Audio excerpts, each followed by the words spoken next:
Hello students, how are you? Hope you're doing good. I'm your science teacher and today we are going to start a new science chapter, that is chapter number 11, Nature's Treasure.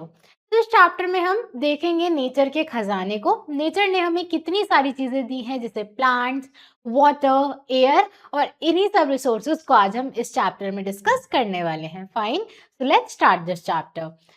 So we have chapter number 11, Nature's Treasure. Fine now अब आपको अपने classmates के साथ school campus में एक nature walk पर जाना है. ठीक है, आपको ऑब्जर्व करनी है अपने आसपास 5 चीजें जो कि नेचर का पार्ट है और कंपेयर करना है अपने नोट्स को अपने पार्टनर के साथ और देखना है कि आप दोनों ने सेम चीजें लिस्ट की है या नहीं. ठीक है, उसके बाद आपको इन क्वेश्चन को आंसर करना है. कौन सी नेचुरल रिसोर्स आपने सबसे ज्यादा इजिली ऑब्जर्व की है, कौन सी चीजों को बार बार यूज किया जा सकता है और आपको क्या लगता है ये जो रिसोर्सेज आपने आज देखी है ये सब जगह इक्वली अवेलेबल है, क्यों और क्यों नहीं. ठीक है, उसके बाद तब उदित बहुत ज्यादा एक्साइटेड था अपने कजन्स को विजिट करने के लिए. ठीक है, मनस उसका कजन है जो कि एक स्मॉल विलेज में रहता है जो कि ग्रीन फील्ड से सराउंडेड है, वहाँ फॉरेस्ट है, हिल्स है. ठीक है, तो उदित को हमेशा से नॉइजी सिटी में रहने की आदत रही है जहाँ पर बिल्डिंग्स हैं, ट्रैफिक है और बहुत ज्यादा क्राउडेड स्ट्रीट है. तो ये फर्स्ट टाइम था कि वो कंट्री साइड जा रहा है.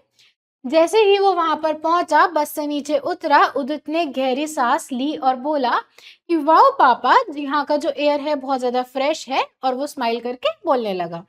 मनस भागता हुआ आया उससे मिलने और बोलता है वेलकम उदित, अब हम अपने घर चलते हैं, मम्मी ने हमारे लिए फेवरेट आम पन्ना बनाया है. ठीक है, आप यहाँ देख सकते हो बच्चे कैसे नेचर को एंजॉय कर रहे हैं, वहां की फ्रेश ब्रेथ को फील कर रहे हैं.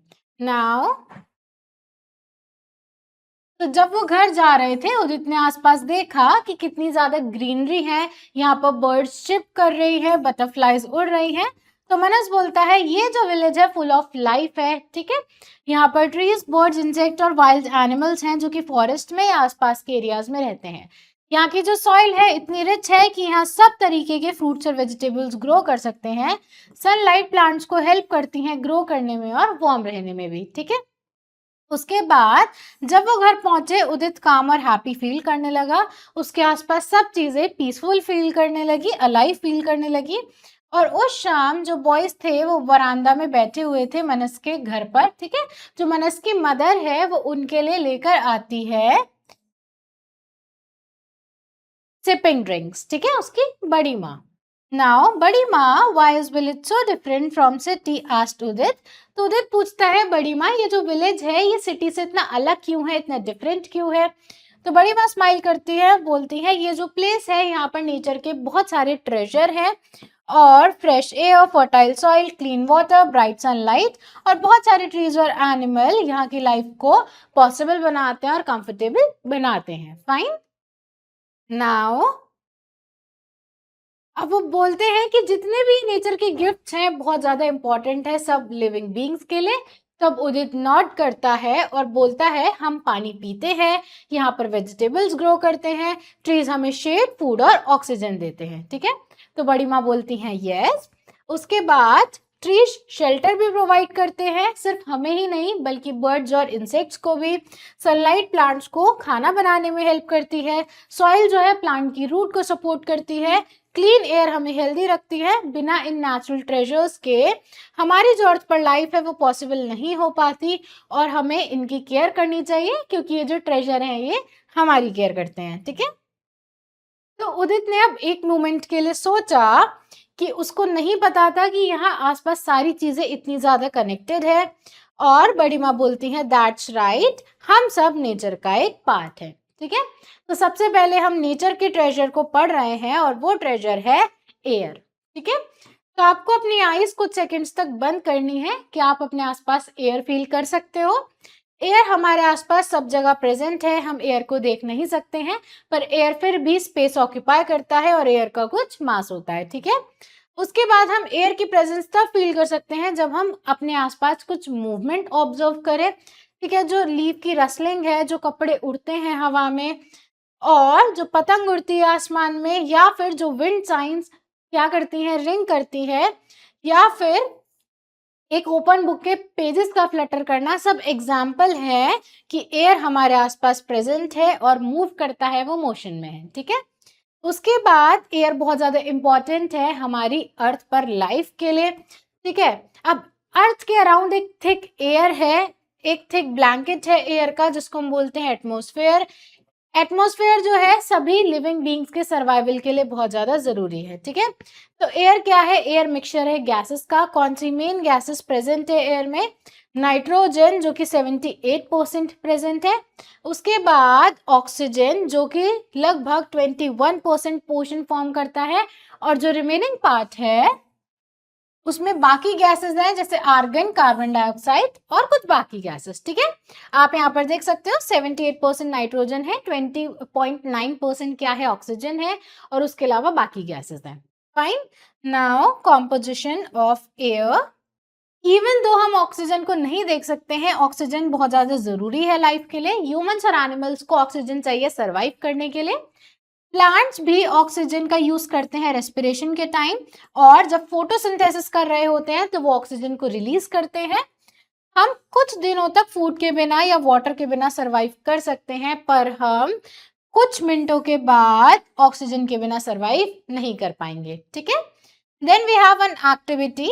इस एक्टिविटी में हमें क्या करना है, एक डीप ब्रेथ लेनी है, ठीक है, सांस अंदर लेनी है, सांस बाहर छोड़नी है। उसके बाद और डीप ब्रेथ लेनी है और अपनी ब्रेथ को कुछ समय तक होल्ड करके रखना है, ठीक है। तो आप कुछ मिनटों बाद अपनी ब्रेथ को होल्ड नहीं कर पाओगे, आपको सांस छोड़ना पड़ेगा। और आपको कैसा लग रहा था जब आपने ब्रेथ होल्ड की थी, और कितनी देर तक आप ब्रेथ होल्ड कर पाए, और आपकी बॉडी उस टाइम कैसा फील कर रही थी, ये आपको बताना है, ठीक है। नाउ डिस्कवर मोर। 1774 में जोसेफ प्रीस्टली एक इंग्लिश साइंटिस्ट थे जिन्होंने डिस्कवर किया ऑक्सीजन को थ्रू सीरीज ऑफ एक्सपेरिमेंट। उन्होंने फाइंड आउट किया कि एयर बहुत सारी गैसेस का मिक्सचर है, और आइडेंटिफाई की एक कलरलेस हाईली रिएक्टिव गैस जिसकी वजह से कंबशन पॉसिबल है, जिसकी वजह से हम चीजों को बर्न कर सकते हैं। प्रीस्टली ने इनिशियली इस गैस को बोला डेफ्लो जस्टिकेटेड एयर, बाद में फ्रेंच केमिस्ट एंटोनियो लेवेजर ने इनको ऑक्सीजन नेम दिया, ठीक है। नाउ जब एयर मूव करती है हम उसको फील करते हैं, तो इस मूविंग एयर को हम बोलते हैं विंड, ठीक है। विंड स्लो हो सकता है और फास्ट भी हो सकता है, तो अगर विंड स्लो है, बहुत ज्यादा जेंटल है, तो हम उसको बोलते हैं ब्रीज। अगर विंड बहुत ज्यादा स्ट्रांग है, फास्ट है, तो हम उसको बोलते हैं स्टॉर्म, ठीक है। जो विंड है बहुत ज्यादा यूजफुल है हमारे लिए, विंड की हेल्प से कपड़े सूखते हैं, आसमान में काइट्स उड़ती हैं, सेलिंग बोट्स वाटर में मूव करती हैं। कुछ प्लेसेस पर विंड जो है इलेक्ट्रिसिटी भी प्रोड्यूस करता है यूजिंग विंड मिल्स, ठीक है। तो विंड मिल क्या है, विंड मिल एक मशीन है जिसमें बड़े बड़े ब्लेड्स हैं जो कि बहुत जल्दी जल्दी स्पिन करते हैं। ये जो मूवमेंट है हमारे लिए बहुत सारे वेज में यूजफुल होती है, ठीक है। विंड मिल से ग्रेन्स ग्राइंड की जाती हैं इनटू फ्लोर, पानी ड्रॉ किया जाता है वेल से, इवन इलेक्ट्रिसिटी भी प्रोड्यूस की जाती है। फाइन। नाउ आज के टाइम पर बहुत सारी विंड मिल्स हैं जिनको कैप्चर किया गया है टू कैप्चर विंड एनर्जी, और उस विंड एनर्जी से हम बनाते हैं इलेक्ट्रिसिटी। जब बहुत सारे विंड मिल को एक एरिया में प्लेस किया जाता है, तो उस एरिया को हम बोलते हैं विंड मिल फार्म, ठीक है। उसके बाद आप यहाँ पर देख सकते हो विंड मिल फार्म यहाँ पर प्रेजेंट है। फाइन। नाउ इंडिया में आपको बहुत सारे विंडमिल फार्म्स मिलेंगे, स्पेशली ऐसे एरिया में जहां पर विंड बहुत ज्यादा स्ट्रांगली ब्लो करता है। ये जो फार्म्स है इसकी हेल्प से क्लीन एनर्जी जनरेट होती है, एनवायरमेंट पोल्यूट नहीं होता है, ठीक है। उसके बाद we have next nature treasure that is water, ठीक है। अब पानी भी हमारे लिए बहुत ज्यादा जरूरी है। सबसे पहले एक एक्टिविटी है, हमें एक हेल्दी पॉटेड प्लांट लेना है अपने घर में, और उसको 7 दिनों तक पानी नहीं देना है, ठीक है। तो आप ऑब्जर्व करोगे कि कैसे वो हर दिन चेंज हो रहा है, अपने ऑब्जर्वेशन को अपनी नोटबुक में लिखोगे, और आप नोट करना कि लीव्स का कलर कैसे चेंज हो रहा है, स्टेम की कंडीशन क्या है, ओवरऑल प्लांट की हेल्थ कैसी है, ठीक है। नाउ क्या ऑब्जर्व किया आपने, क्या कोई चेंज है लीफ के कलर में? तो कुछ दिन बाद आप नोटिस करोगे कि जो लीव्स हैं वो येलो हो रही है, प्लांट्स वीक हो रहा है, श्रिंक हो रहा है, सूख रहा है। जैसे कि हमने पहले पढ़ा था, प्लांट्स को पानी चाहिए हेल्दी रहने के लिए, जिंदा रहने के लिए। बिना पानी के प्लांट्स अपना खाना नहीं बना सकते हैं, धीरे धीरे ड्राई होने लगते हैं, इवेंचुअली मर जाते हैं, ठीक है। उसके बाद प्लांट्स की तरह ही जितने भी लिविंग बीइंग्स हैं, एनिमल्स हैं, ह्यूमंस हैं, इवन छोटे-छोटे इंसेक्ट्स हैं, उनको पानी चाहिए सर्वाइव करने के लिए। Water drinking, cooking, bathing, cleaning और फूड ग्रो करने में यूज़ किया जाता है। उसके बाद जिससे हमारी बॉडी कूल रहती है, हमारे ऑर्गन्स भी प्रॉपर्ली वर्क करते हैं, एनिमल्स भी पानी पीते हैं और बहुत सारे एनिमल्स वाटर बॉडी के अंदर या वाटर बॉडीज के पास रहते हैं, ठीक है। तो अब हमें पानी मिलता कहाँ से है उसको समझते हैं। तो हमारी अर्थ का लगभग 2/3 जो सरफेस है वो वाटर से कवर्ड है, ठीक है। ज्यादातर जो वाटर है वो ओशन और सीज में है, तो वो सॉल्टी वाटर है। ये जो सॉल्टी वाटर है ये ड्रिंकिंग, फार्मिंग और इंडस्ट्रियल यूज के लिए सूटेबल नहीं है। तो हमें अपनी डेली एक्टिविटीज में जो वाटर चाहिए उसके लिए हम डिपेंडेंट है फ्रेश वाटर सोर्सेस पर, ठीक है। फ्रेश वाटर जो है रिवर, लेक, पॉन्ड, वेल्स और अंडरग्राउंड वाटर की फॉर्म में मिलता है। इवन जो फ्रोजन फॉर्म है वाटर की जैसे कि आइस और स्नो, वो भी फ्रेश वाटर सोर्सेज हैं, ठीक है। जो ज्यादातर फ्रेश वाटर है वो भी या तो फ्रोजन है, जमा हुआ है, या फिर अर्थ के बहुत अंदर स्टोर्ड है, जिससे हम उसको इजीली यूज नहीं कर पाते हैं। सिर्फ एक छोटा सा पोर्शन है वाटर का जो कि लेक्स, रिवर्स और वेल्स में अवेलेबल है, ठीक है। आप यहाँ पर देख सकते हो वेयर इज अर्थ वाटर, अर्थ का वाटर कहाँ है। आप देख सकते हो टोटल कितना है, 96.5% ओशन में है और बाकी सलाइन वाटर है जो 0.9% है, फ्रेश वाटर जो है 2.5% है, ठीक है। उसके बाद अगर हम इस फ्रेश वाटर की बात करें तो ग्लेशियर्स और आइस कैप में 68.7% वाटर जमा हुआ है, 31.1% बहुत ज्यादा डीपली अंडरग्राउंड है, ठीक है। उसके बाद 1.2 बाकी फ्रेश वाटर सोर्सेज बचती हैं, जिसमें से ग्राउंड आइस एंड पर्माफ्रॉस्ट है 69.0%, लेक्स में है 20.9%, एटमॉस्फेयर में है 3%, ठीक है। तो उसके बाद ये जो थोड़ा सा पानी बचता है इसमें लिविंग थिंग्स सरवाइव करती हैं। रिवर्स में 0.49% है, स्वाम्स और मार्शेस में 2.6% है और सॉइल मॉइस्चर की बात करें तो उसमें 3.8% है, ठीक है। तो इतना सारा पानी होने के बाद भी सिर्फ कुछ 0 पॉइंट समथिंग % हमारे लिए फ्रेश वाटर बचता है, फाइन। तो इसलिए बहुत ज्यादा इंपॉर्टेंट है वाटर को केयरफुली यूज करना, उसको कभी वेस्ट ना करना। और हमें और क्या करना चाहिए, हमें वाटर सोर्सेस को क्लीन रखना चाहिए ताकि सबको पीने के लिए साफ पानी मिले, यूज करने के लिए सेफ वाटर मिले। कुछ लोगों के घर में डायरेक्टली पानी आता है और कुछ लोगों को बहुत दूर दूर जाना पड़ता है पानी को कलेक्ट करने के लिए। तो कुछ एरियाज में इनफ वाटर नहीं होता है सबके लिए, तो हमें हमेशा पानी को वाइसली यूज करना चाहिए, कभी भी इसको वेस्ट नहीं करना चाहिए, ठीक है। और बहुत सारी ऐसे वेज हैं जिससे हम वाटर की वेस्टेज को कम कर सकते हैं। कौन कौन से सिंपल स्टेप्स है वो, जैसे कि वाटर टैप टर्न ऑफ करना जब हम उनको यूज नहीं कर रहे हैं। अगर कोई टैप लीक कर रहा है तो हम उसको फिक्स कर सकते हैं। उसके बाद हम होस की जगह बकेट यूज कर सकते हैं। रेन वाटर हम कलेक्ट कर सकते हैं जिससे हम रोज बहुत सारा पानी बचा सकते हैं, ठीक है। नाउ एक्सप्लोर एंड लर्न, आपको बहुत सारी एक्टिविटीज ऐसी लिस्ट करनी है जिसमें वाटर की रिक्वायरमेंट होती है, ठीक है। उसके बाद आपको टेबल बनानी है, रिकॉर्ड करना है अप्रोक्सीमेट कितना पानी लगता है, ठीक है, 1 बकेट 2 बकेट उस एक्टिविटी में। उसके बाद आपको नोटिस करना है कि पानी कहाँ वेस्ट हो रहा है, ठीक है। देन आपको देखना है क्या कोई टैप्स खुले रह जाते हैं जब आप टीथ ब्रश करते हो, या फिर कोई टैप लीक कर रहा है बाथरूम या किचन में, या फिर बर्तन धोते वक्त, फ्रूट्स और वेजिटेबल्स धोते वक्त पानी जो है ओवरफ्लो कर रहा है। एस्टिमेट करना है कितना वाटर वेस्ट होता है इन एक्टिविटीज में। कुछ सिंपल वेज सोचने हैं इस वेस्टेज को कम करने के लिए और शेयर करने हैं अपने वेज को क्लास में, ठीक है। नाउ नेक्स्ट मॉर्निंग क्या होता है, उदित और मानस वॉक पर जाते हैं विलेज लेक में। जब वो वहां पर जाते हैं उदित नोटिस करता है कि वाटर इतना क्लीन था कि ऊपर का आसमान वाटर में साफ दिख रहा था, वहां पर रिफ्लेक्ट हो रहा था। तो वहां पर वो फिश को देख पा रहा था जो कि क्लियर वाटर में अच्छे से स्विम कर पा रही है। वो बहुत ज्यादा चौंक गया और बोलता है, wow look at this, it is so clean, ठीक है, इसकी तरफ देखो, ये पानी कितना साफ है। तो मानस नॉट करता है और बोलता है, हम बहुत ज्यादा लकी हैं कि हमारे पास क्लीन लेक है, पर सैडली सारी वाटर बॉडीज ऐसी नहीं है। मैंने बहुत सारे प्लास्टिक बैग्स, रैपर्स और बॉटल्स देखी है रिवर्स लेक्स और पॉन्ड्स में फ्लोट करते हुए अपनी सिटी के अंदर, ठीक है। उदित बोलता है ऐसा। तो मानस बोलता है, ये सच है, बहुत सारे लोग रियलाइज नहीं करते हैं कि उन्हें प्लास्टिक और बाकी वेस्ट वाटर में नहीं फेंकना चाहिए। इससे एनवायरनमेंट को हार्म होता है। प्लास्टिक इजीली डिकम्पोज नहीं होती है, वो पानी में बहुत सालों तक रहती है, फिश और प्लांट्स को हार्म करती है। जो एनिमल्स और फिश वाटर में है वो इसी की वजह से सफर करते हैं। ठीक है, उसके बाद we have discover more. Nearly 20% जितना भी फ्रेश सरफेस वाटर है वो लेक बैकाल में प्रेजेंट है इन साइबेरिया। ठीक है, वर्ल्ड का लार्जेस्ट फ्रेश वाटर लेक है अगर हम बाय वॉल्यूम बात करें तो, और डीपेस्ट और ओल्डेस्ट लेक है इस वर्ल्ड का। फाइन।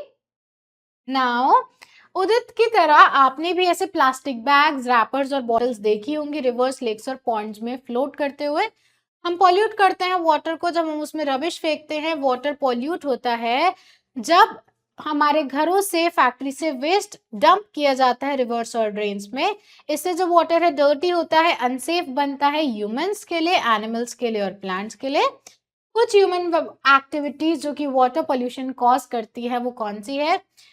गार्बेज को वाटर बॉडीज में थ्रो करना, कपड़ों को और एनिमल्स को रिवर में नहलाना, केमिकल्स रिलीज करना जो कि फैक्ट्री से निकल रहा है पानी के अंदर, बहुत सारे फर्टिलाइजर्स यूज करना फार्म्स में जो कि रिवर वाटर के साथ मिक्स हो जाते हैं। फाइन। नाउ पॉल्यूटेड वाटर से बीमारियां हो सकती हैं, बाकी हेल्थ रिस्क हो सकते हैं, इसलिए बहुत ज्यादा क्रूशियल है कि वो अपने वाटर सोर्सेज को प्रोटेक्ट करें, उनको क्लीन रखें। ठीक है, तो जो फ्रेश वाटर है एक लिमिटेड रिसोर्स है। इंडिया के बहुत सारे पार्ट्स में वाटर स्कार्सिटी है। ठीक है, पानी की कमी है, तो सबके पास पानी का सेम एक्सेस नहीं है, इसलिए बहुत जरूरी है पानी को कंजर्व करना, उसको वाइजली यूज करना। ठीक है, साथ में हमें इंश्योर करना है जो पानी हम यूज कर रहे हैं वो पॉल्यूट ना हो, सब लिविंग क्रिएचर्स के लिए सेफ रहे। ठीक है, अब एक वाटर कंजर्वेशन का इंपॉर्टेंट मेथड क्या है? रेन वाटर हार्वेस्टिंग, यानी कि जो बारिश का पानी है हम उसको लेटर यूज के लिए सेव कर सकते हैं। तो बहुत सारी बिल्डिंग्स में रेन वाटर को कलेक्ट किया जाता है, लेटर यूज के लिए स्टोर किया जाता है। ये जो प्रैक्टिस है बहुत सालों से फॉलो होती आ रही है इंडिया में, और ये प्रैक्टिस घर में, रेजिडेंशियल सोसाइटीज में और स्कूल्स में कॉमन है। फाइन, आप यहाँ पर देख सकते हो रेन वाटर हार्वेस्टिंग। तो राजस्थान और गुजरात जैसे रीजन्स में भी ट्रेडिशनल स्टेप वेल्स बनाए जाते हैं जिनको हम बोलते हैं बवाड़ी या फिर वाव। ठीक है, जिनमें रेन वाटर को कलेक्ट किया जाता है, बाद में यूज किया जाता है उसको। ये जो वेल्स है स्पेशली डिजाइन किए जाते हैं रेन वाटर को कैप्चर करने के लिए। साथ में क्या होता है, थोड़ा सा water nearby lakes, ponds और रिवर से आता है। इनकी जो वॉल्स हैं उनमें ट्रेंचेस होती है जिनमें स्टोन्स होते हैं, जिससे कुछ वाटर अंदर सीप होके कलेक्ट हो जाता है। फाइन, आप यहाँ पर देख सकते हो अदालत step well, Ahmedabad, Gujarat. Fine. Now तो पिछले चैप्टर में हमने पढ़ा था वाटर साइकिल के बारे में और सन का इंपॉर्टेंट रोल देखा था इन इवेपोरेशन ऑफ वाटर। तो हम एक्सप्लोर करते हैं ऐसी एनर्जी को जो हमें सन से मिलती है। ठीक है, now learning drill. What is composition of air? Air का कॉम्पोजिशन क्या है? तो answer is mostly nitrogen and oxygen. Water covers about half of earth surface. Is this statement true और फॉल्स? दिस इज फॉल्स क्योंकि water आधे से ज्यादा surface cover करता है, तो more than half of earth. Why is air important for life on earth? What if we only had oxygen in air? तो air क्यों इंपॉर्टेंट है अर्थ पर लाइफ के लिए? क्योंकि अलग अलग टाइप की गैस अलग अलग एक्टिविटीज में रिक्वायर्ड होती है, जैसे ऑक्सीजन ब्रीदिंग के लिए, कार्बन डाइऑक्साइड फोटोसिंथेसिस के लिए। ठीक है, अगर सिर्फ ऑक्सीजन होता तब भी हमारी अर्थ पर हम सरवाइव नहीं कर पाते क्योंकि बाकी गैसेस भी इंपॉर्टेंट है। Fine. Now in what ways can we reduce our water consumption and prevent wastage? आपको बताना है आप पानी का यूज और वेस्टेज कैसे कम कर सकते हो। Fine. Now we are studying energy from the sun. अब हम ऐसी एनर्जी के बारे में पढ़ने जा रहे हैं जो हमें सन से मिलती है। तो दोपहर में उदित ने बड़ी माँ को देखा जो कि कोर्टयार्ड में बैठी थी। वो केयरफुली रॉ मैंगो को स्प्रेड कर रही थी एक क्लीन क्लोथ पर ब्राइट सन के नीचे। तो अब उदित पूछता है, बड़ी माँ आप क्या कर रही हो? ठीक है, तो अब उसकी मम्मी बोलती हैं, बड़ी माँ बोलती हैं कि मैं पिकल बना रही हूँ, अचार बना रही हूँ। ये जो मैंगो पीसेस है इनको हमें सन में सुखाना पड़ता है ऑयल और स्पाइसेस ऐड करने से पहले। जो सन की हीट है उससे जितना भी मॉइस्चर है वो रिमूव हो जाता है थ्रू इवेपोरेशन, ठीक है। उदित बताता है कि इवेपोरेशन से रिमूव होता है। तो वो बोलती है दैट्स राइट, सन हमें हीट और लाइट देता है जिनको हम बहुत सारी चीजों में यूज करते हैं। इससे हम फूड को वार्म करते हैं, बट इससे हम फूड को ड्राई करते हैं, वाटर को वार्म करते हैं और हमारे होम्स भी ब्राइट रहते हैं ड्यूरिंग डे, ठीक है। नाउ आप यहाँ पर देख सकते हो कि कैसे उसकी बड़ी माँ पिकल बना रही है।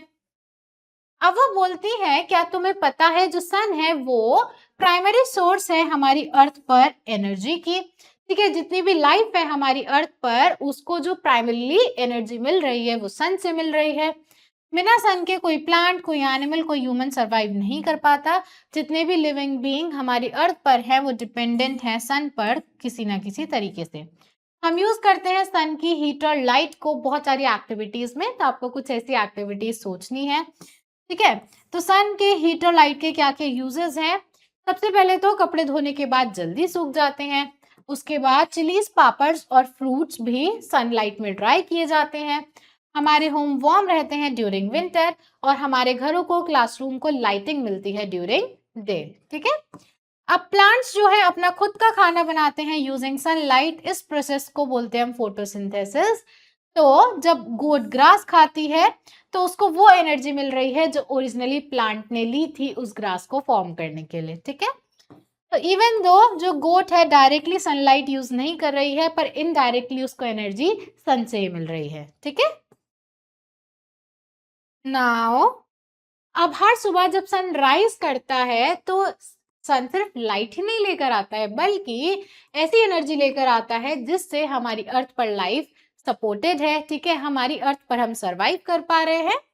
Now roots of India. Surya Namaskar, sun salutation एक सीक्वेंस है योगा के 12 आसन्स का जिससे हम ग्रैटिट्यूड एक्सप्रेस करते हैं टू सन। इसमें फिजिकल मूवमेंट को कंबाइन किया जाता है विद ब्रेथ कंट्रोल और इसको ट्रेडिशनली प्रैक्टिस किया जाता है एट सनराइज, ठीक है। उसके बाद वी हैव सोलर पैनल। आपने देखे होंगे flat panels rooftop, street lights या फिर ट्रैफिक सिग्नल्स के ऊपर। इनको हम बोलते हैं सोलर पैनल्स। ये क्या करते हैं, सनलाइट को कलेक्ट करते हैं, उस लाइट को कन्वर्ट करते हैं इनटू इलेक्ट्रिसिटी, जिससे हमारे घरों में जो लाइट्स है, इलेक्ट्रिकल डिवाइसेस हैं, उनको पावर मिलती है, ठीक है। आप यहाँ पर देख सकते हो एक सोलर पैनल। उसके बाद यहाँ पर एक सोलर कुकर भी है जिससे खाना बनाया जाता है। अब जो सन की एनर्जी है उसको हम डायरेक्टली यूज कर सकते हैं। तो सोलर कुकर सनलाइट को यूज करता है फूड कुक करने के लिए। एक सोलर वाटर हीटर यूज होता है पानी को वार्म करने के लिए, ठीक है, पानी को गर्म करने के लिए। तो ये एग्जाम्पल हमें शो करते हैं कि हम सन की एनर्जी को डेली लाइफ में कैसे यूज करते हैं, ठीक है। उसके बाद प्लांट यूज करते हैं सनलाइट को फूड प्रिपेयर करने के लिए। एनिमल्स इन प्लांट को खाते हैं और जब हम प्लांट बेस्ड फूड या फिर एनिमल प्रोडक्ट्स खा रहे हैं तो हम भी उसी एनर्जी को कंज्यूम कर रहे हैं जो ओरिजिनली सन से आई थी, ठीक है। तो अर्थ पर सन के बिना लाइफ पॉसिबल नहीं हो पाएगी। ये एक ऐसी एनर्जी है जो सब लाइफ फॉर्म्स को सपोर्ट करती है, ठीक है। Now next nature treasure we have forest, यानी हमारे जंगल, ठीक है। तो फॉरेस्ट जो है wide variety of plants, animals और बाकी लिविंग ऑर्गेनिजम्स का घर है। फॉरेस्ट से शेल्टर और फूड मिलता है बहुत सारे काउंटलेस ऑर्गेनिज्म को और फॉरेस्ट एक इम्पॉर्टेंट रोल प्ले करते हैं in maintaining balance of nature. वो एनिमल्स, बर्ड्स, इंसेक्ट्स के सर्वाइवल के लिए बहुत ज़्यादा ज़रूरी है, ठीक है, जो कि डिपेंडेंट है इन डाइवर्स प्लांट्स पे हमारे फॉरेस्ट में फॉर फूड एंड शेल्टर, ठीक है। आप यहाँ पर देख सकते हो, आपको फॉरेस्ट दिखाया है। अब ये जो प्रोडक्ट्स हैं जो फॉरेस्ट प्रोवाइड करता है वो उन एनिमल के बियॉन्ड है जो वहां पर रहते हैं। जैसे कि हमें टिम्बर मिलता है, फ्रूट्स मिलते हैं, हर्ब्स मिलते हैं, मेडिसिनल प्लांट्स मिलते हैं। फॉरेस्ट हमें सप्लाई करते हैं ऐसे रिसोर्सेज जो हमारी डेली लाइफ में बहुत ज़्यादा इंपॉर्टेंट रोल प्ले करती है, ठीक है। वो हमें वुड प्रोवाइड करते हैं for construction, paper production and fuel for cooking. बहुत सारी कम्युनिटीज जो हैं वो रिलाई करती हैं on forest for food, medicine and materials for their daily needs. Fine, then we have कुछ प्लांट्स हमें फॉरेस्ट में मिलते हैं जिनसे मेडिसिन बनाई जाती हैं, बहुत सारी डिजीज और इलनेस ट्रीट की जाती है। पर अनफॉर्चुनेटली जो फॉरेस्ट है वो अंडर थ्रेट है due to human activities. Large scale deforestation होता है, ठीक है। वो किस वजह से होता है? क्योंकि हमें बहुत सारा लैंड चाहिए एग्रीकल्चर के लिए, कंस्ट्रक्शन के लिए, इंडस्ट्रीज बनाने के लिए, जिससे इन फॉरेस्ट का डिस्ट्रक्शन होता है, इन फॉरेस्ट को काटा जाता है, ठीक है। तो ये सिर्फ प्लांट्स और एनिमल्स को हार्म नहीं करता है जो कि फॉरेस्ट में रह रहे हैं, बल्कि ये हमारे एनवायरनमेंट की ओवरऑल हेल्थ को भी इम्पैक्ट करता है, ठीक है। तो फॉरेस्ट को प्रोटेक्ट करना बहुत ज़्यादा ज़रूरी है, एक इम्पॉर्टेंट एक्शन है। हमें ज़्यादा से ज़्यादा पेड़ लगाने चाहिए, डिफॉरेस्टेशन को कम करना चाहिए और फॉरेस्ट रिसोर्सेज को रिस्पॉन्सिबली यूज़ करना चाहिए ताकि हम नेचर के ट्रेजर को प्रिजर्व कर सकें। फाइन। उसके बाद जब हम अपने फॉरेस्ट की केयर करते हैं तो हमें इंश्योर करते हैं कि वो हमें ऐसे रिसोर्सेज प्रोवाइड करे जो हमें नीडेड है, ठीक है, हमारी डेली लाइफ में उनकी ज़रूरत है, और सपोर्ट करे उन ऑर्गेनिजम्स को जो कि डिपेंडेंट है फॉरेस्ट पर अपने सर्वाइवल के लिए, ठीक है। नाउ डिस्कवर मोर। वन महोत्सव क्या है? एक एनुअल वीक लॉन्ग सेलिब्रेशन जो कि अक्रॉस इंडिया हेल्ड किया जाता है इन जुलाई। तो फॉरेस्ट फेस्टिवल में जो लोग हैं न्यू ट्रीज प्लांट करते हैं और अवेयरनेस फैलाते हैं about importance of forest and need to protect them, ठीक है। फॉरेस्ट को प्रोटेक्ट करने की क्या नीड है। तो मेन गोल क्या है इस इवेंट का? To enhance countries green cover. Fine. Now forest एक इम्पॉर्टेंट रोल प्ले करते हैं सॉइल हेल्थ मेंटेन करने में। जो रूट्स हैं प्लांट की वो सॉइल को साथ में पकड़ कर रखते हैं, जिससे वो रेन के वजह से वॉश अवे नहीं होती है, विंड की वजह से नहीं उड़ती है, ठीक है। एडिशनली जो फॉलन लीव्स है वो डिकम्पोज होती है, सॉइल को एनरिच करती है, सॉइल में एसेंशियल न्यूट्रिएंट्स ऐड करती है, जिससे सॉइल फर्टाइल होती है for new plants and trees, ताकि वो अच्छे से ग्रो हो सके। और ये जो प्रोसेस है ये एग्जाम्पल है of recycling in nature. Fine. Now next is soil rocks and minerals. अब नेक्स्ट इंपॉर्टेंट रिसोर्सेज आती है हमारे पास सॉइल रॉक्स और मिनरल्स। तो आपने कभी फार्मिंग प्रोसेस देखा है? आपको पता है फार्मर्स प्लांटिंग से पहले क्या करते हैं? तो सबसे पहले की जाती है सॉइल प्रिपेयर, ठीक है। सबसे पहला स्टेप होता है फार्मिंग का सॉइल प्रिपेयर करना। तो सॉइल लूज होनी चाहिए, सॉफ्ट होनी चाहिए, ताकि जो प्लांट्स की रूट है इजिली वहां पर ग्रो कर सके, और इनफ स्पेस होना चाहिए सॉइल पार्टिकल्स के बीच में एयर के लिए। जब हम सॉइल को डिग करते हैं तो हमें वहां पर अर्थवॉर्म मिलते हैं जो कि सॉइल को और ज्यादा टर्न और लूज करने में हेल्प करते हैं, जिससे प्लांट्स और अच्छे से ग्रो कर पाते हैं, ठीक है। Now when activity is given to us, तब आपको ऐसे एरियाज में जाना है अपने टीचर्स और पेरेंट्स के साथ जहां पर सॉइल है, और वहां से सॉइल के सैंपल लेकर आने हैं और प्रेडिक्ट करना है कि क्या डिफरेंस हो सकता है अलग अलग सॉइल सैंपल्स में। ऑब्जर्व करना है, नोट डाउन करना है हर सॉइल सैंपल का फीचर। एक मैग्नीफाइंग ग्लास का यूज करना है सॉइल सैंपल को केयरफुली ऑब्जर्व करने के लिए, प्रिडिक्ट करना है कि आप क्या फाइंड कर सकते हो, और रिकॉर्ड करनी है अपने ऑब्जर्वेशन को एक टेबल में, ठीक है।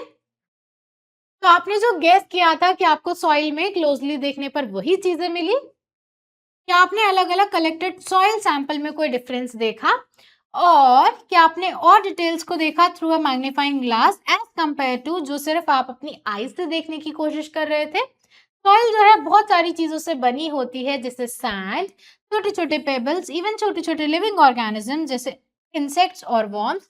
ओवर टाइम जो प्लांट्स और एनिमल्स हैं वो क्या करते हैं, सॉइल में ही मर जाते हैं, ठीक है, और वहीं पर डिकम्पोज हो जाते हैं और पार्ट बन जाते हैं उस सॉइल का जब वो डिके करते हैं, ठीक है।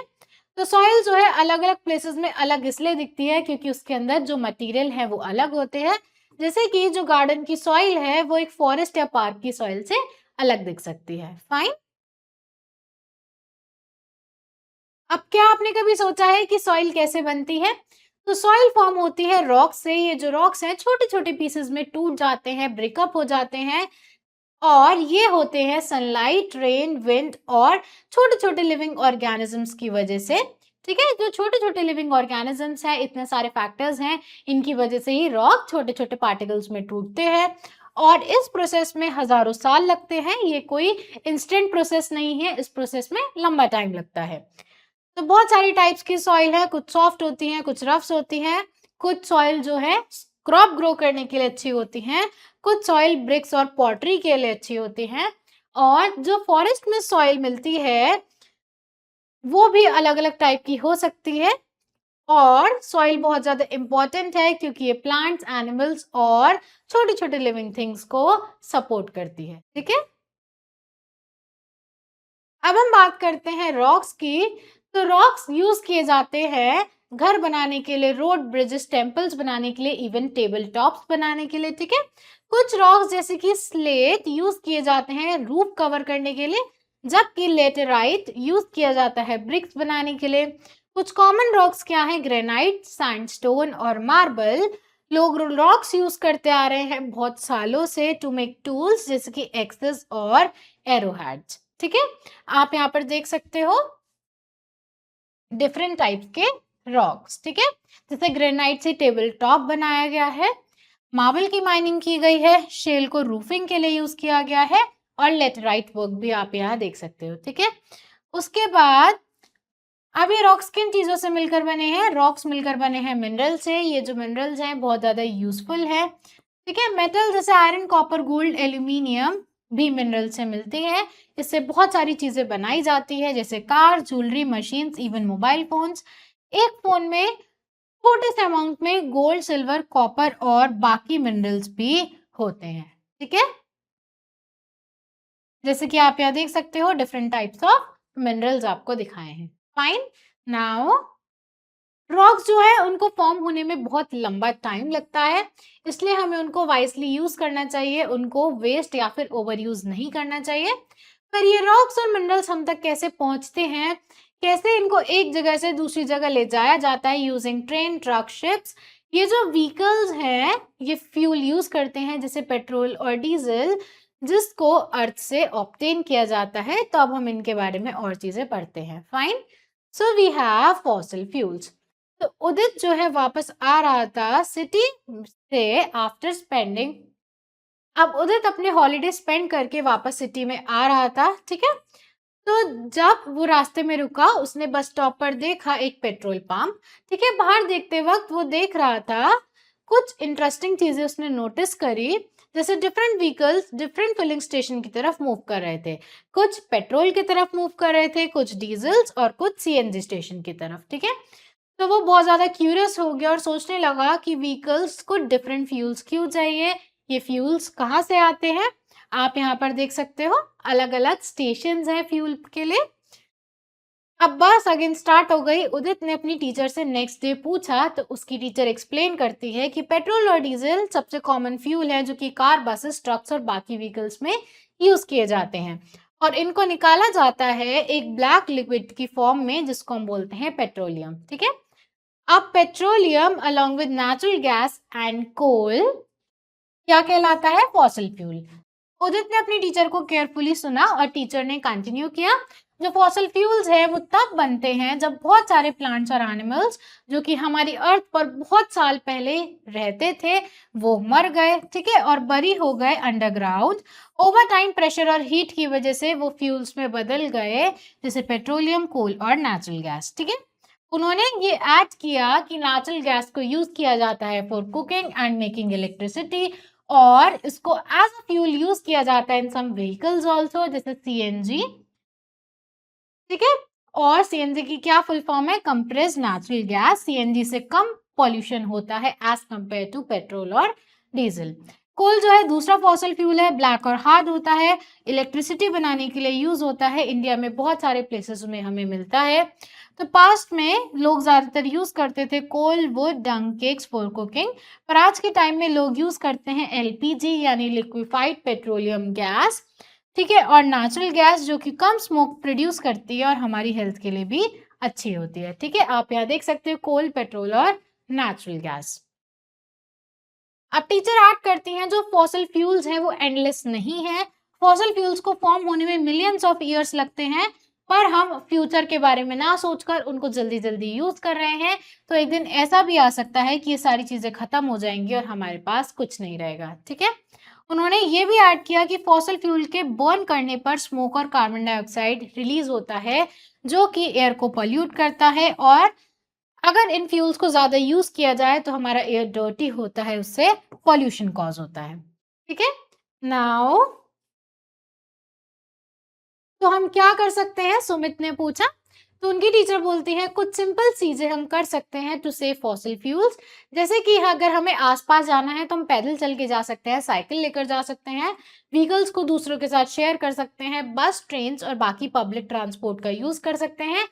तो अब टीचर बोलती है आप लोग भी ऐसे आइडियाज सोचो, ठीक है, और सब लोग अपने आइडियाज डिस्कस करने लगे। ऐश्वर्या ने हैंड रेस किया और बोला हम लाइट्स और फैंस को बंद कर सकते हैं, टर्न ऑफ कर सकते हैं जब वो यूज में ना हो, और हम ज्यादा से ज्यादा पेड़ भी लगा सकते हैं, ठीक है। Then we have natural resources, renewable and non renewable. अब हम नेचुरल रिसोर्सेज के बारे में पढ़ रहे हैं। कुछ नेचुरल रिसोर्सेज जो हैं वो रिन्यूएबल होती हैं, कुछ नॉन रिन्यूएबल होती हैं। दोनों के बीच में क्या डिफरेंस है उसको हम समझते हैं। अर्थ हमें बहुत सारी यूजफुल चीजें देता है जो हमारा सर्वाइवल इंश्योर करता है इस प्लैनेट पर। इन चीजों को हम बोलते हैं नेचुरल रिसोर्सेज। हमें sunlight, air, water, plants, animals, soil and minerals मिलते हैं नेचर से। ये सब एग्जाम्पल हैं नेचुरल रिसोर्सेज के, ठीक है। अब हम नेचुरल रिसोर्सेज को यूज करते हैं यूजफुल चीजें बनाने के लिए, जैसे फर्नीचर, बाईसाइकिल, सोलर पैनल और इलेक्ट्रिक बल्ब्स। तो इनको हम बोलते हैं ह्यूमन मेड रिसोर्सेज, क्योंकि ये नेचुरल मटेरियल से बनाई जाती हैं, ठीक है। उसके बाद नेचुरल रिसोर्सेज बहुत ज्यादा इंपॉर्टेंट है सभी लिविंग थिंग्स के लिए। कुछ रिसोर्सेज जैसे एयर, वाटर और सनलाइट हमेशा अवेलेबल रहती हैं, फाइन। तो नेचुरली रिन्यूड हो सकती है, जैसे ट्रीज ग्रो करते हैं, फ्रूट देते हैं, सीड्स नए ट्री ग्रो करते हैं, तो इसमें कुछ टाइम लगता है, पर ये जो चीजें हैं इनको नेचर जल्दी रिप्लेस कर देता है। तो ऐसे रिसोर्सेज रिप्लेस हो सकती है, रिन्यूड हो सकती हैं शॉर्ट टाइम में, तो इनको हम बोलते हैं रिन्यूएबल रिसोर्सेज, ठीक है। एग्जाम्पल क्या है? एयर, वाटर, सनलाइट, फॉरेस्ट और सॉइल। हाउएवर कुछ रिसोर्सेज को बहुत ज्यादा टाइम लगता है फॉर्म होने में, जैसे कोल, पेट्रोलियम, नेचुरल गैस अर्थ के अंदर बनती है जिनमें मिलियंस ऑफ ईयर्स लगते हैं। अगर एक बार ये खत्म हो जाए तो इनको इजीली रिप्लेस नहीं किया जा सकता है, तो हम इनको क्या बोलते हैं? Non renewable resources. तो ये लिमिटेड अमाउंट में अवेलेबल है और एक दिन ये अर्थ पर खत्म हो जाएंगी, fine. Now energy sources, non renewable energy source कौन सी है और रिन्यूएबल एनर्जी सोर्स कौन सी है? तो biomass, hydro energy, wind, solar energy जो है रिन्यूएबल है, ये हेडिंग यहाँ पर उल्टी डली हुई है। और कोल, न्यूक्लियर, ऑयल और नेचुरल गैस जो है नॉन रिन्यूएबल है, ठीक है। Now learning drill, which process do plants use to make their own food using sunlight? तो प्लांट्स अपना खाना बनाते हैं फोटोसिंथेसिस से। Dash energy can be used directly for cooking food and warming water. The answer is solar energy. The dash of plants and forest help to prevent dash from being washed away. The answer is roots of plant prevent soil from being washed away. Why do you think using fossil fuels rapidly could harm planet in the long term? आपको क्यों लगता है fossil fuels को जल्दी जल्दी use करना हमारे planet को long term में harm कैसे कर सकता है? एक तो उसमें smoke प्रोड्यूस होता है, pollution होता है, दूसरा वो non renewable भी है, ठीक है। उसके बाद आपको क्या लगता है क्या होगा अगर आप अपने नेचुरल रिसोर्सेज की केयर नहीं करोगे? तो वो या तो पॉल्यूट हो जाएंगी या फिर ओवर यूज की वजह से खत्म हो जाएंगी, ठीक है। नाउ रिसोर्सेज भी यूज, अब कौन कौन से रिसोर्सेज हम यूज करते हैं? तो रोज हम बहुत सारी नेचुरल रिसोर्सेज यूज करते हैं। फॉर एग्जांपल जब हम हॉलीडेज पर बाहर जाते हैं हम डिफरेंस देखते हैं एयर क्वालिटी में, प्रेजेंस ऑफ ट्रीज में। कुछ प्लेसेस पर एयर क्लीन है, फ्रेश है, जबकि कुछ प्लेसेस में एयर पॉल्यूटेड है, स्मोक आ रहा है व्हीकल से। तो ये रिजल्ट है फॉसल फ्यूल्स को बर्न करने का, जो कि हार्मफुल गैसेस रिलीज करता है। एयर पोल्यूशन को कम करने के लिए लोग क्या कर रहे हैं? क्लीनर ऑल्टरनेटिव्स ढूंढने की कोशिश कर रहे हैं, जैसे इलेक्ट्रिक व्हीकल्स जो कि स्मोक प्रोड्यूस नहीं करते हैं, ठीक है।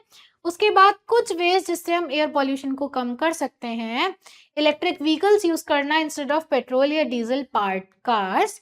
उसके बाद ज़्यादा से ज़्यादा ट्रीज लगाना टू इम्प्रूव एयर क्वालिटी, और कम प्लास्टिक यूज करना जिससे पॉल्यूशन ना हो जब उनको बर्न किया जाए तो, fine. Amount of waste reduce करना उनको रिसाइकिल करके। देन हमें जो रिसोर्सेज नेचर से मिलती हैं वो भले ही हमें ऐसा लगता हो कि बहुत सारी हैं, पर हमें ध्यान रखना चाहिए कि हमें उन्हीं चीज़ों का यूज़ करना चाहिए जिनकी हमें नीड है। ये बहुत ज़्यादा इम्पॉर्टेंट है ताकि हम उनको कंजर्व कर पाएँ, उनको वाइज़ली यूज़ करके, उनको वेस्ट ना करके हम इंश्योर कर सकते हैं कि वो फ्यूचर जनरेशंस के लिए भी लास्ट करे, ठीक है?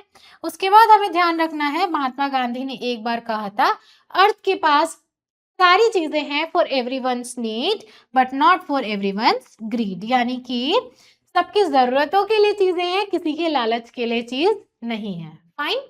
तो हमें माइंडफुल रहना है, रिसोर्सेज को रिस्पॉन्सिबली यूज करना है और एनवायरमेंट को प्रोटेक्ट करना है फॉर फ्यूचर, ठीक है। नाउ यहाँ पर हमें एक श्लोक दिया गया है, तो इसका मतलब है हमारी अर्थ हमारी मदर है, हम उनके सन और डॉटर हैं। जो रेन है यानी पर्जन्य, वो हमारे फादर हैं और वो हमें नरिश करते हैं और लाइफ को सस्टेन करते हैं। Fine. Now quick glance, air क्या है? मोस्ट एसेंशियल रिसोर्स है सब लिविंग बींग्स के लिए।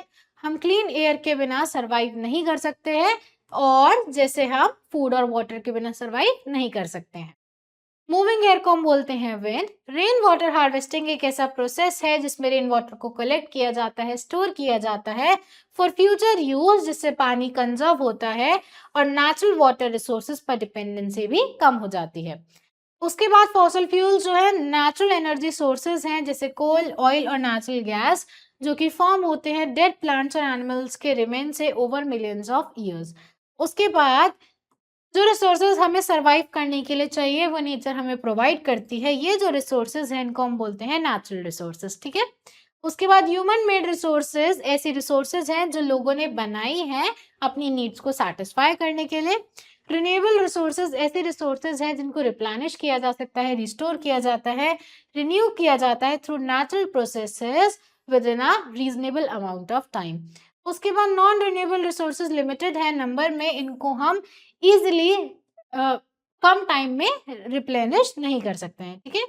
जितने भी लिविंग बींग्स हैं इंक्लूडिंग ह्यूमंस, वो रिलाई करते हैं नेचुरल रिसोर्सेज पर फॉर देयर सर्वाइवल, इसलिए क्रूशियल है कि हम उनको वाइजली यूज करें, रिस्पॉन्सिबली यूज करें, ताकि वो अवेलेबल रहे फ्यूचर जनरेशंस के लिए भी, ठीक है। उसके बाद we have choose the correct option. Which of the following shows presence of moving air? इनमें से कौन सी चीज हमें मूविंग एयर की प्रेजेंस के बारे में बताती है? तो answer is wind chimes ringing in the breeze. Which of the following situation is most likely to occur at windmill farm? Windmill farm में कौन सी situation occur हो सकती है?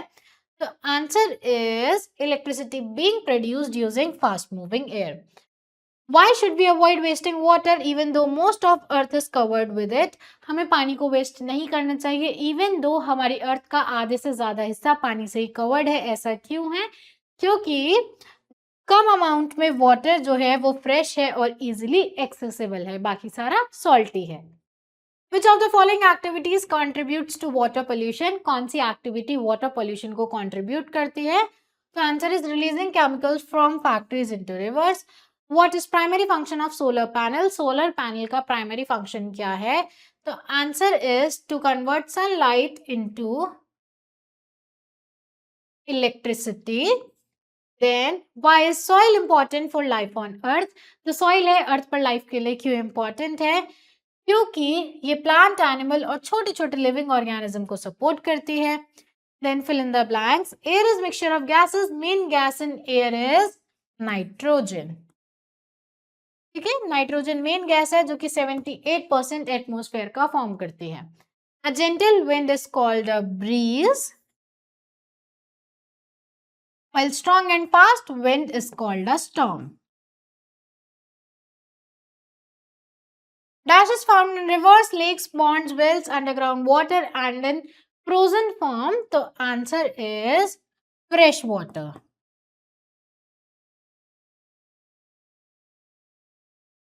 Fallen leaves dash and enrich the soil with essential nutrients, making it dash for new plants and trees to grow. The answer is fallen leaves decompose, making it fertile. Fossil fuels like coal and petroleum are dash resources. The answer is non-renewable resources.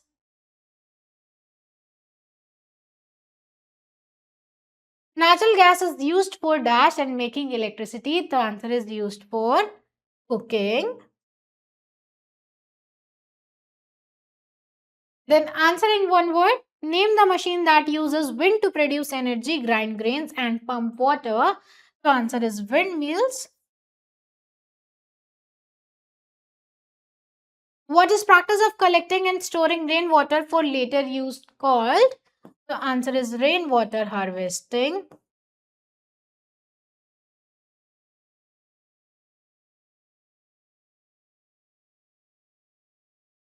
Name the process by which plants use sunlight, carbon dioxide and water to make their own food. The answer is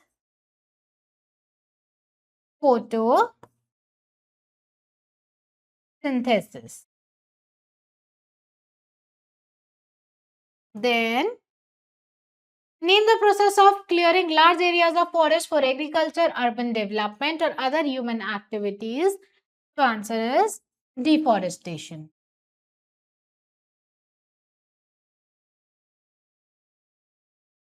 Name naturally occurring substances found in earth that are used to make things like metal, salt and building materials. The answer is minerals. What is black liquid extracted from earth and used as fuel in cars, buses and trucks? The answer is petroleum.